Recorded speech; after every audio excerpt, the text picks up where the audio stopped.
This episode is brought to you by Reese's Peanut Butter Cups. Some things are just better together, like party playlists and Friday nights, campfires and ghost stories, peanut butter and chocolate.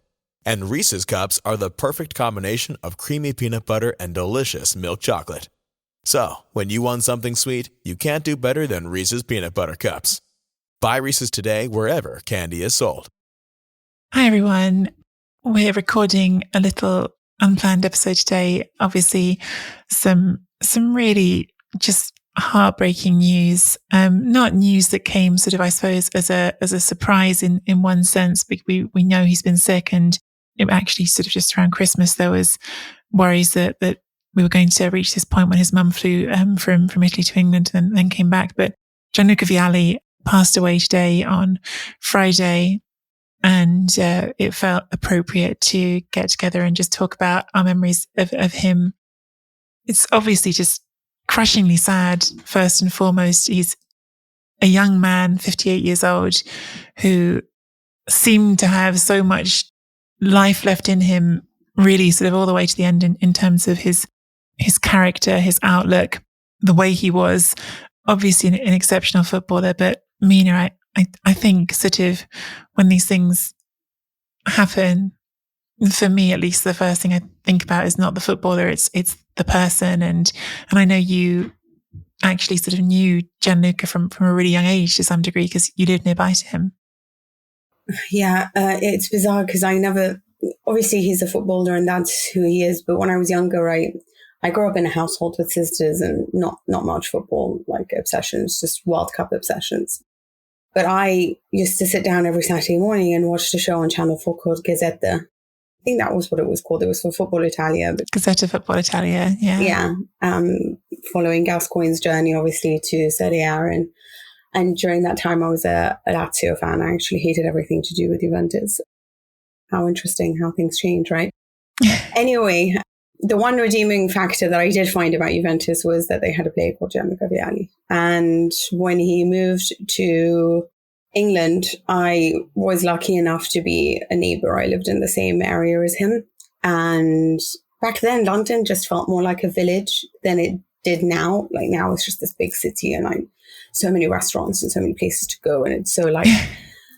I don't know, just big and intimidating. But when we were younger, there was like 5 restaurants. I actually don't even remember more than 5. Obviously, when you're a kid, you probably go to the same ones that your family take you to. I think some of that's just being a kid. Yeah, but yeah, that probably is. But but I just don't remember there being like Peruvian restaurants and German. It was just kind of like, your Italian restaurants and, I don't know. And you're a kid, right? So you go to the same ones. Mm-hmm. And anyway, one of our favorites was called San Lorenzo, and it was in Knightsbridge, and basically he would always be there. He loved that restaurant, and at the time I had my birthdays there. My best friend had all her birthdays there. We were just constantly there, and my best friend had some ties with either they were her godparents. I don't remember at the time with San Lorenzo. And Vialli was always there, and I kind of just hover around his table until he acknowledged me, because obviously I was just like a kid. But you have to know that even when I was 12 at the time, or 14, I don't remember how old I was actually at the time, I sort of still looked like I was 7. I didn't hit puberty till about 25. So I kind of looked like a kid. I kind of looked like it for a really long time. And I would just sort of hover around his table until he would say hello eventually. And I kind of just wanted to again, this is so weird. It was a different time back then. I would just want to sit on his lap and tell him stories, about all the things I'd watched on Gazzetta and how much I was obsessed with him and how I think he's going to be so brilliant at Chelsea. And if he could say hello to Roberto Di Matteo and then Pierluigi Castoraghi and all these just other players that I really, really loved as well.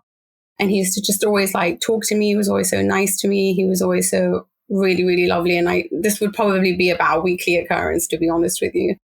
And then many years later, I was walking down Elizabeth Street, which was also in the same area because he always lived in Chelsea. And I was walking head down like a proper Londoner. London was now the city that it is, scary and big and all of that. And, you're just trying to get to everywhere you want to be. And I literally just stopped dead in my tracks because I saw him and I looked up and I was like, Vialli. And then he was like, and then he just started laughing. And I was like, I don't know if you remember me, but I was like telling him this whole thing. And I finally got my chance to like sit with him and tell him all my stories about like how I was obsessed with him growing up and how I was a Lazio fan. And then I became a Juve fan with Del Piero's back heel and everything. And he just listened and took photos with me. And I loved him.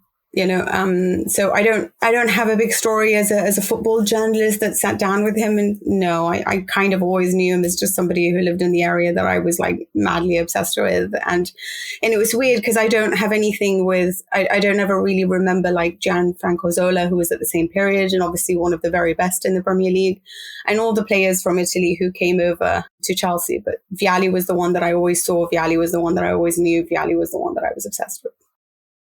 Yeah, I mean, he's very sort of in that sort of cultural moment of Italian footballers coming to Chelsea. He was very influential and sort of centralized. Funny you mentioned that restaurant San Lorenzo. I have also been there, and I think there's even a dish named after him there. I think there's and not just now all of a sudden. I think for years he had his own sort of spaghetti dish on the menu there. I can't remember if that was actually on the menu or if it was informal. See, Nicky, there just weren't that many restaurants. Well, there weren't many restaurants that I think Italians moving to London considered worthy of being considered an Italian restaurant back then. We had a lot of Pizza Express and places like that. That's true. Yeah. A proper Italian moving from Italy who wanted to get food that reminded them of back home. For my dad, that was one of the places in London as well. I think sort of what you're sort of saying in that story really just speaks to so much of the character that he was, the sort of the overriding sense that I think I've always had from Vialli. And I should say, actually, I never had a big sit down interview with him in my career. I wish I had. He's someone I would love to have that with.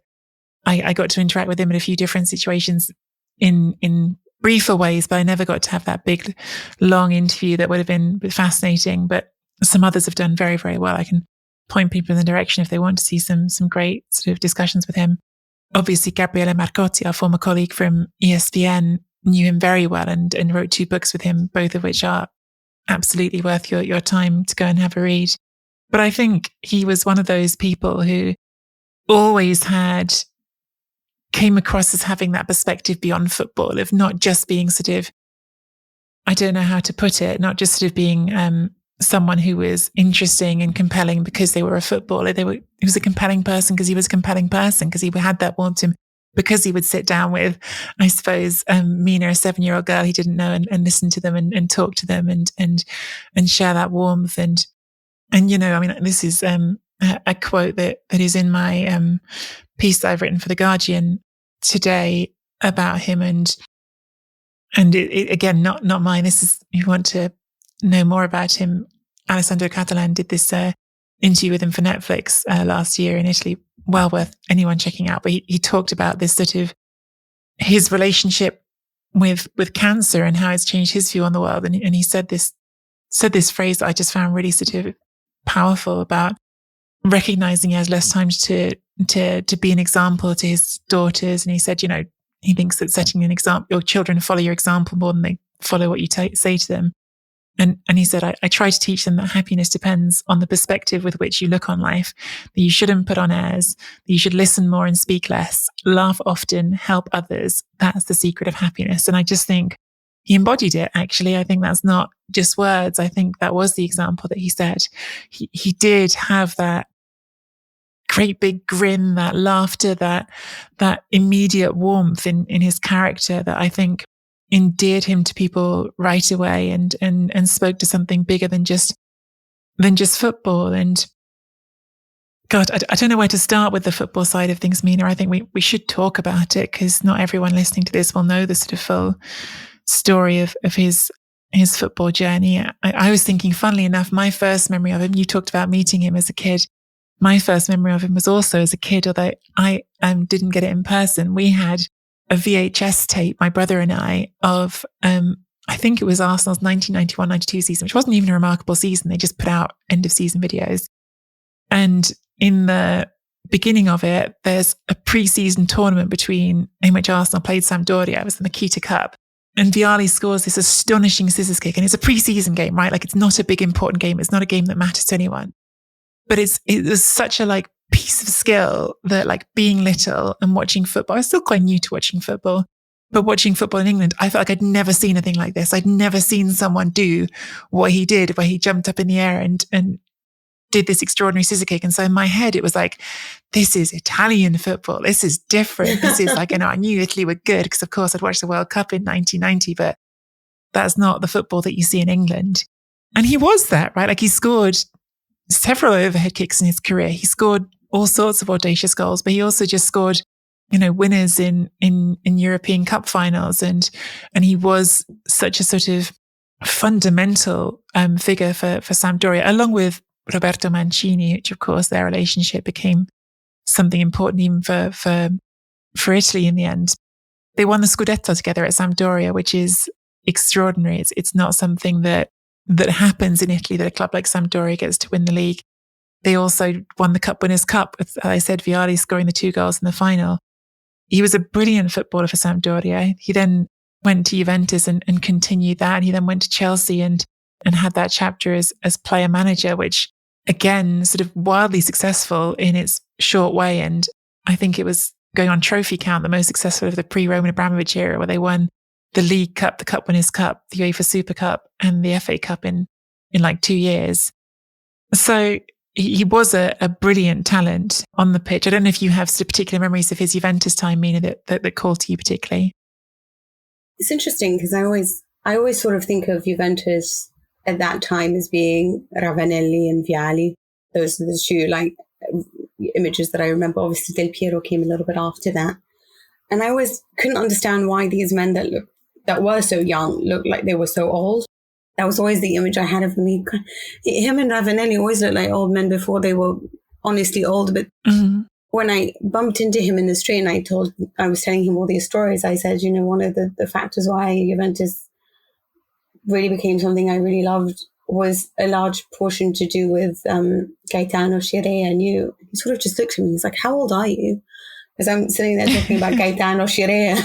And I was like, no, I never watched him. I didn't know, but it was just kind of like stories that you read about, like about what he stood for, Stile Juve, like just that kind of like a certain elegance and humanity in a player that he really stood out for. And I kind of felt like Vialli was just that man as well.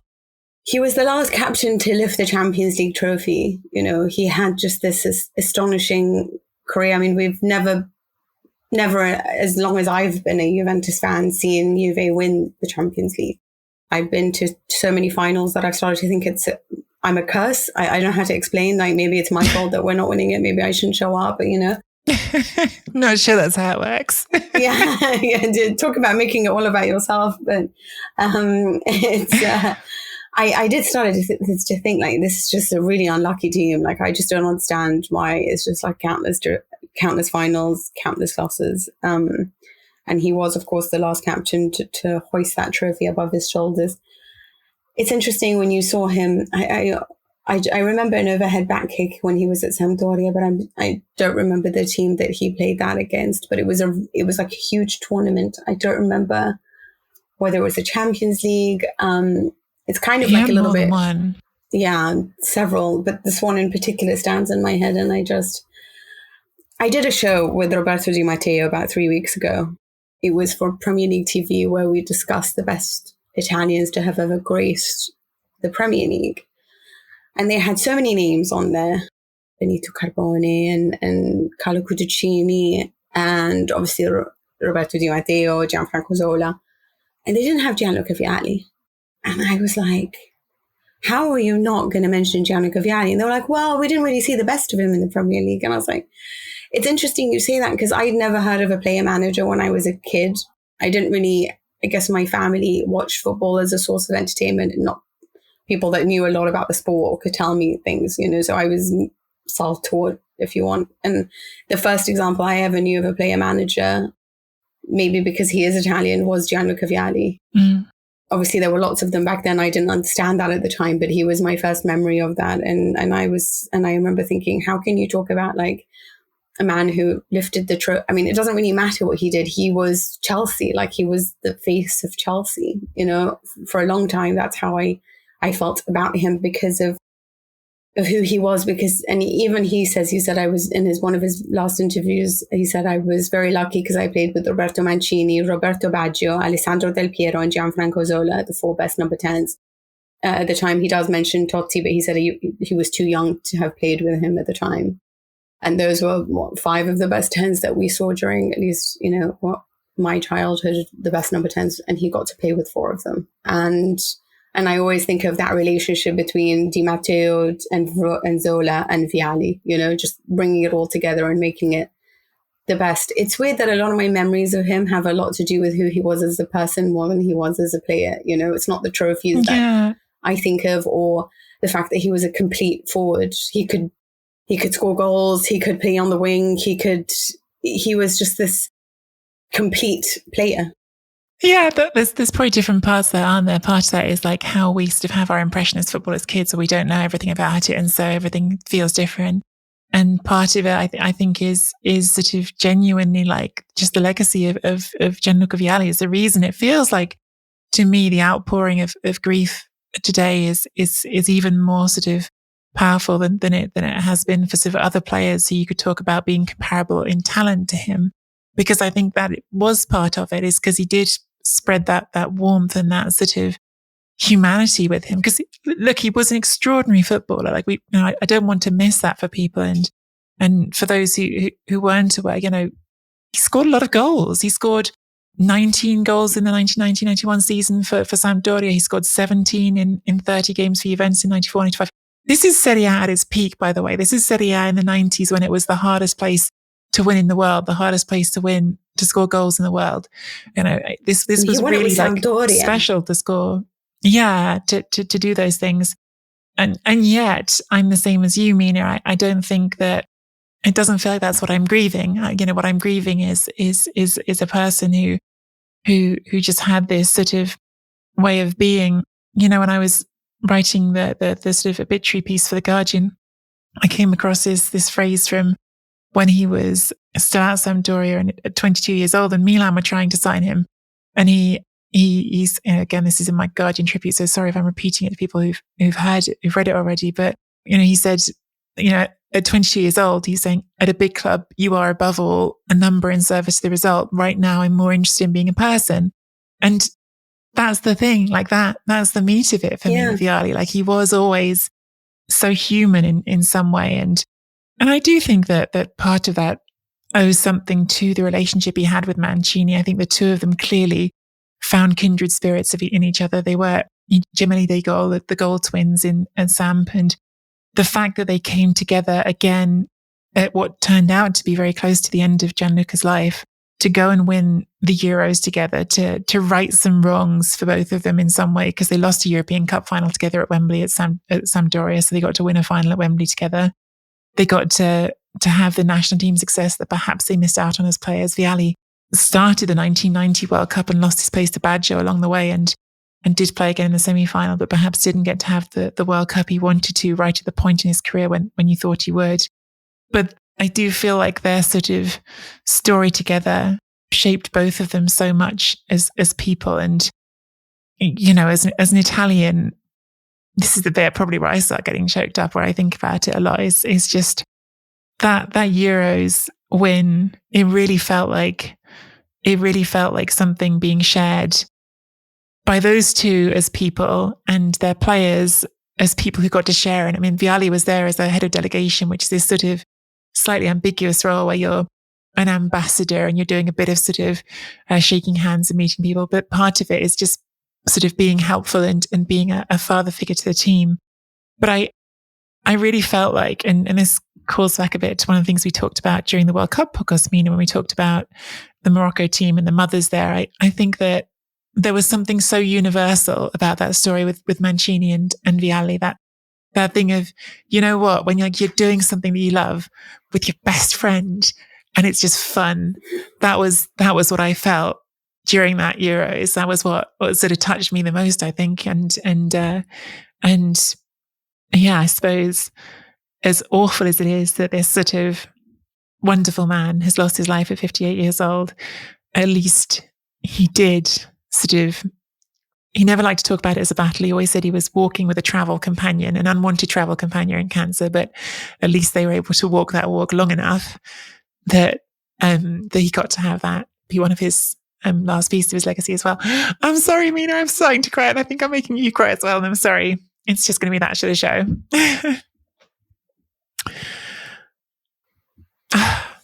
Sorry, everyone listening.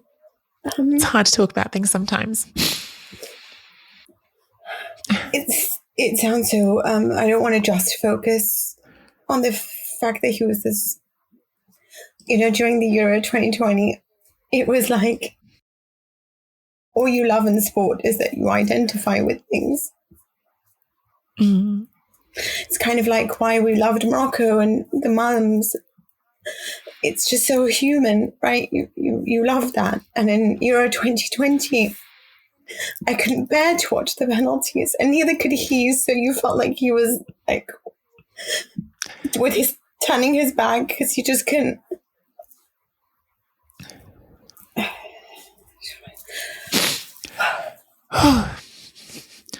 Sorry, don't know how this will come across as a recording. It's quite difficult for both of us at the moment. We're just we're sad, and that's normal. Yeah, when they lost the Champions League, it wasn't called that. The European Cup.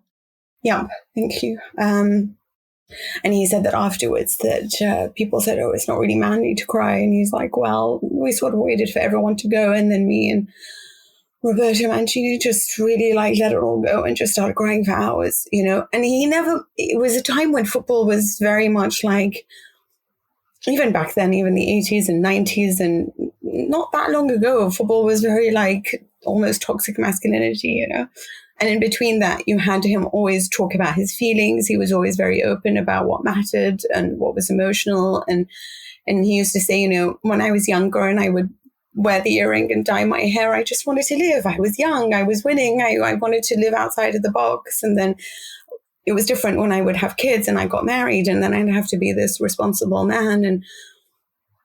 And he really was everything was about how he was going to be better, how he was going to write letters that would last with his two daughters. And everything he spoke of sounded like poetry, one thing he said with Juventus is you have to train as if you've never won a game, and you have to play as if you've never lost one. And everything he said just came across as a poem.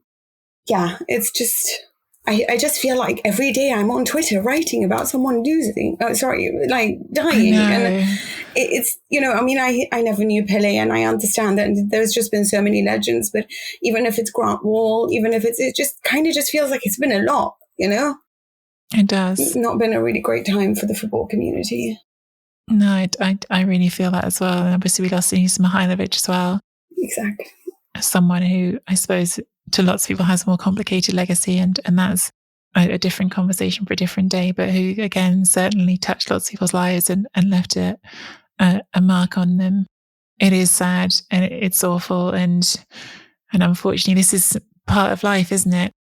Cancer is a thing that I think hits lots of us in our lives. Maybe that's also one of the things that makes it hard and difficult to talk about when these things happen, is because I have people in my life who've been lost to cancer, and I know lots of other people in their lives as well. And so you're not just thinking about one person all the time. You think about all the people who you've known.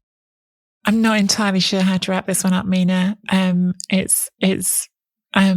sort of want to bring everyone to a sort of happy memory that they can think about when they hold Vialli. I think I've already sort of probably said the one that I'm going to hold from forever will be the Euros. It will forever. It's going to be his and Mancini's Euros in my mind, even though, he wasn't the manager. He wasn't the one there. He was just as much a part of it. And I think that sort of stupid joke they got into, which they kept doing, where because he nearly missed the bus for the first game, after that, every single game they'd pretend to do the bus without him. And it was sort of ridiculous because he's there and off we go on the bus, and we all know we're not actually going to go. But I think that's probably going to end up being one of my most enduring images of him. I think it's that, and maybe the story, which I almost still can't believe it's true. but that when he got the player manager's job at Chelsea, before his first game in charge against Arsenal, and Chelsea won, by the way, he gave all of the players a glass of champagne in the changing room before kickoff. He was like, I've got this job. That's how you do it. Champagne for everyone. And I think, characters that maybe we'll never see in football again like that, things that you wouldn't get away with in 2022 as a manager. But he had the character to pull it off, I guess. Yeah, I think that's a great way to end it. Our thoughts and prayers are obviously with his wife and his 2 daughters at the moment, his family. Our condolences to the whole Gianluca Vialli family. That's probably where we should leave it. I'm sorry that it got emotional. It's very difficult sometimes to talk about certain players, certain memories that we hold of them. And thank you so much to those who have subscribed to this. And this is obviously a free-to-air episode. And we will be back on Monday or Tuesday to review everything. Is it Tuesday? Yes, Tuesday. To review everything that happened at Serie A over the weekend. Thank you for listening. Obviously, for me, it's very important to be the last captain of Juventus to have lifted the Champions League, because all the fans still remember that. I still remember that. And they see me as the last captain of a very successful side in Europe, Italian side in Europe. So, on the one hand, I want Juventus to win, because I've got so many friends there. But on the other hand, it would be a bit annoying to see that someone is taking my place. Having said that, to have my picture lifting the cap next to Gaetano Scirea, a legendary Juventus defender, probably one of the best Italian defender of all time, and Gianluigi Buffon, it would be like, having your painting hanging between a Picasso and a Van Gogh. So it would make my picture look better.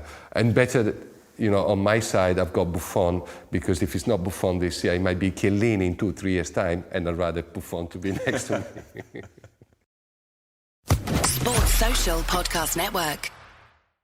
Lucky Land Casino, asking people, what's the weirdest place you've gotten lucky? Lucky? In line at the deli, I guess? Aha, in my dentist's office. More than once, actually. Do I have to say? Yes, you do. In the car before my kids' PTA meeting. Really? Yes. Excuse me, what's the weirdest place you've gotten lucky? I never win and tell. Well, there you have it. You can get lucky anywhere, playing at LuckyLandSlots.com. Play for free right now. Are you feeling lucky? No purchase necessary. Void where prohibited by law. 18+. Terms and conditions apply. See website for details.